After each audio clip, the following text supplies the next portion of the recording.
Well, good morning, Trinidad and Tobago. We are here this morning discussing the announcement by the Prime Minister on last night to remove the Attorney General, Mr. Anand Ramlogan, and Mr. Gary Griffith, who was the Minister of National Security.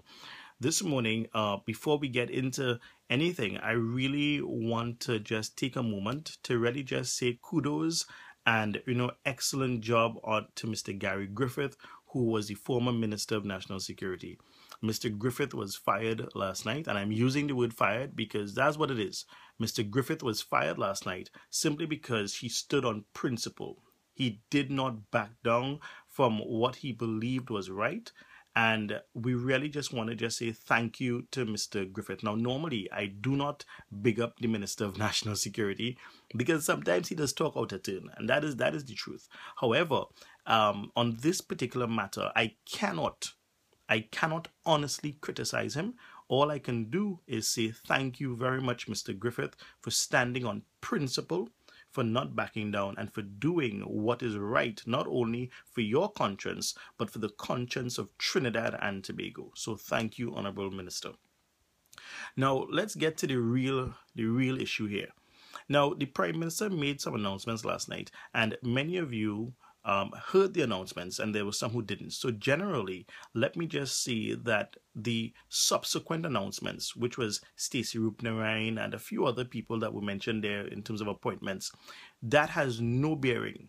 Those announcements has no bearing on the real issue at hand, which is the Attorney General and David West. Now, I do not know who writes the Prime Minister's speeches. I do not know who proofreads the Prime Minister's speeches, if they're even in fact proofread. But I sat down and I was sipping on some tea and I listened to the Prime Minister, and all through her speech, my face changed, and I listened and I said, who wrote that speech for the Prime Minister? Did the person proofread it? Is the person qualified in writing speeches? Because I was in total awe when I listened to the Honorable Prime Minister on last night. The only thing that had me smiling just for a few seconds, and it was really a blissful moment if I had to recount that actual moment, is when the Prime Minister said, I have asked the President to revoke my appointment. And I was smiling, and then she hit me the rest about as Minister in the People. She had a portfolio within the Ministry of the People and Social Development. She has revoked that appointment onto herself, so she's no longer holding that portfolio, but she's still the Prime Minister for a very short time until elections come. So we will have to bear with her just a bit longer. But my facial expression changed not as the Prime Minister continued in her speech. Now, I think the main reason that my facial expression was like that was because when I listened to, if I had to gauge, and this is a rough estimate here, out of 100%, I would say 2% dealt with the Attorney General, if it was that much. The majority of her speech dealt with the Minister of National Security, the opposition leader, and Mr. David West. The Attorney General was almost non-existent except for the resignation part. Now, let's clear the air on this right away. I do not know what cat and mouse game the Prime Minister is playing with the Republic of Trinidad and Tobago, but this has to stop. Let me tell you this, that in this year of election, we cannot afford to allow these cat and mouse games to continue to play.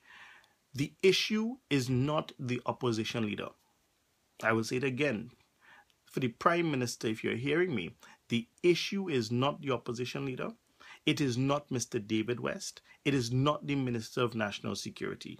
The issue is the Attorney General, the person that sits next to you in cabinet, as well as when he's in the House of Representatives. He made a phone call, and an illegal one at that, in terms of the content of the call, and he did not tell you about that. At least that's what you're telling us. So we have to go with that for now. He did not tell you what was spoken about.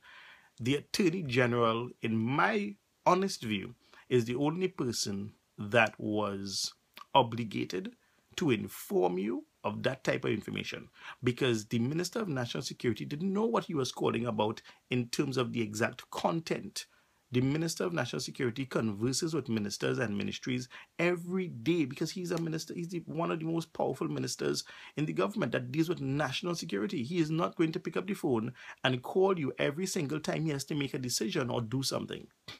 The person that had who was obligated to tell you was the Attorney General. The Prime Minister also said that she's not going to play judge, jury, and so on. However, she trained her eyes on David West. David West is not an appointee of the government. He's an appointee of the President of the Republic of Trinidad and Tobago. And therefore, his remit is within the presidency line and not the prime ministerial line. So the Prime Minister, saying not judge, jury, sought to turn our attention away from the Attorney General and trained her eyes on Mr. David West and the opposition leader. None of these people are obligated to tell the Prime Minister anything. The Attorney General is employed by the Prime Minister of the Republic of Trinidad and Tobago, and he is obligated to do such. I'm also confused that the Prime Minister sought to slowly minus people from her cabinet without giving justifiable reasons. When the Prime Minister came on national TV, it was to address David West. Sorry, not David West. Was to address David West and the AG's issue at hand. And of course, Gary Griffith stepped in the mix when he became a witness. The issue had to deal with nothing else. Her speech last night focused on a whole set of different things. The Prime Minister was all over the place. She moved from the Attorney General in 2 seconds to an hour with the Minister of National Security to 45 minutes with the leader of the opposition. And then when that wasn't enough, she spent about 30 minutes, and these are just not real actual times. She spent about 30 minutes dealing with sub-ministers and Timothy Hamel-Smith and so on, getting rid of people and pulling them in. Where did all of this come from?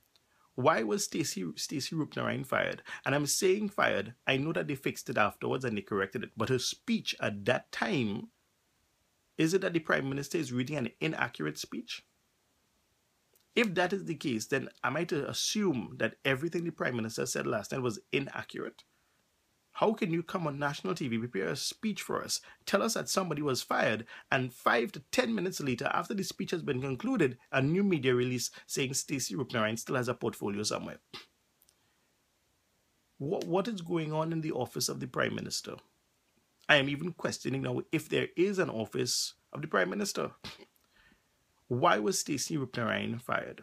Why was Timothy Hamel-Smith fired? As far as I know, there was no controversy between Timothy Hamel-Smith and members of the House. There is an ongoing issue with the current Speaker, Mr. Honorable Wade Mark, and the House. However, he is still in place. So what is going on?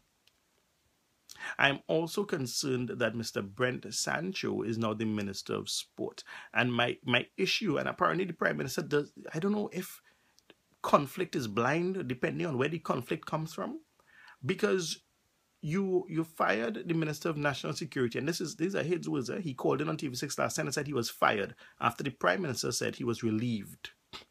You because of a conflict or whatnot. Mr. Brent Sancho, respectable man, but what merited his ascension to become Minister of Sports? That's all I'm saying. You see, we cannot just be doing, as Jack Warner said, a roti shop government. You cannot just be taking chana, potato, and just mixing up the thing and then get some old pumpkin and put it in and mix it up and still think that this thing going and taste good. Because my taste was different from yours. And I'm telling you, that ain't going to taste good. So Mr. Brent Sancho is now the Minister of Sport, and I'm wondering why. And then I'm thinking, but just the other day, I know that there was some issue with Mr. Brent Sancho and the Football Federation. However, the government stepped in, and if I'm quoting the figure correctly, it was about 10 million. I'm assuming, I know it was millions, right? But I believe it was 10 million. The government decided to pay off the footballers for, and Mr. Brent Sancho is a recipient of that money. So I am questioning, isn't that a conflict? That you just paid somebody millions of dollars and then you ask them to come on board into your government. Now, what this is, and I want Trinidad and Tobago to be very mindful of this is nothing more than a political ploy of the government. And Mr. Brent Sancho, sad to say, he didn't have much of a choice. He just got money from the government. What he will tell them when they come to ask, can you hold on this position for us? He wouldn't say no. How could he, after he has just been the recipient of money from the same government? Sad to say, what they are doing here is a political ploy, simply because they did the same thing with the local government elections, where they were not looking for really representation, but popularity. They were not looking for representational people, but popular people, or people perceived to be popular. The same thing happened in local government elections when they decided to get Ian Allen to run for St. Joseph. Of course, he lost that seat because they were betting on the fact that he was popular, opposed to the fact that he could really do work for the people. This is the election year, and I am sad to see that Mr. Sancho has gotten himself wrapped up into this. But, excuse me, all of that is beside the point. The issue is the Attorney General and Mr. David West. The Minister of National Security, in my view, should not have been fired. Because if this is how we reward witnesses, by firing them, then nobody would want to be a witness. I wouldn't want to be a witness in anything. This man could have sat down quietly and ignored everything and pretended he knew nothing. He stood up and said, hey, I am going to testify and speak the truth irregardless of where the chips may fall. This did not sit well with the Prime Minister. Her best friend, the Attorney General, was being sunk, and she wanted to take down everyone who she could with him. So she trained her eyes on everybody else. However, when she trained her eyes on everybody else, she closed her eyes to the Honorable Attorney General at that time. And this is nothing new. This is nothing new with the Prime Minister. Every time it comes to the Attorney General, her eyes are wide shut. I am very disheartened, sad, and disgusted that the Prime Minister chose not to deal with the issue and end the press conference, but she chose to spend her time attacking people on falseless, baseless, and inconclusive allegations. If, and if. Everything she said was if, and if. You don't know why you're casting aspersions on people. Why do you feel as though you need to drop everybody else in a bucket of fire, but you leave the Attorney General's name out of it? That press conference was designed to attack everybody but the Attorney General, who in this case was the wrong person. I trust that in the next election, which is in this year, we still don't know. We still don't know when the election is. Right? We know it's this year, but we don't know when.